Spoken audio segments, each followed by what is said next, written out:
নমস্কার, আমি অদৃশ চক্রবর্তী। বুড়োর চিঠি বুড়িকে কবিতাটি বলছি। ডিয়ার বুড়ি, কেমন আছো? বড় খোকা, হিংসুটে ওই বৌমাটা কি তোমার পাশেই আছে? নাতি নাতনি কেমন আছে? ওরা কি সব স্কুলে? ওরাও হয়তো এতদিনে আমায় গেছে বলে। সে যাক বলে, এখন তুমি তোমার কথা বলো। তোমার হাঁটু ব্যথাটা কি এখন একটু ভালো? আসার সময় তোমার প্রেসার ছিল অনেক বেশি, উপরে 200, নিচে ছিল 80। এখনো কি তোমার প্রেসার একই রকম আছে? থাকলে পরে ওষুধ চাও বড় খোকার কাছে।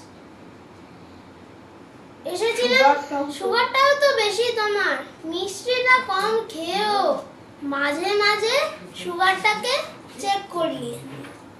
এসেছিলাম দেখে তোমার হার্টের ব্লকেজ আছে। দেখিয়েছে কি ওরা তোমার স্পেশালিস্টের কাছে?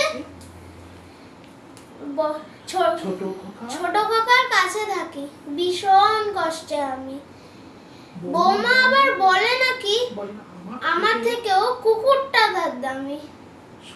সকাল থেকে বাজার ঘাট আর ঘরের যত কাজ বৌমা আবার করিয়ে নিয়ে দেখায় আবার ঝাঁজ। আমার তো শরীরটা তেমনি ভালো নেই, হাত পা গুলো কাঁপতে থাকে, উঠে দাঁড়াই যেই।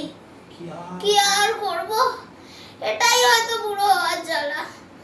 ও আর ছিল ভাগের মা আর ভাগের বাবার পাড়া। যাও, পারলে তুমি করো, ভালো থেকো, একটু আধটু ঘুরো। চিন্তা বৃথাই আমার জন্য, ইতি তোমার বুড়ো। নমস্কার।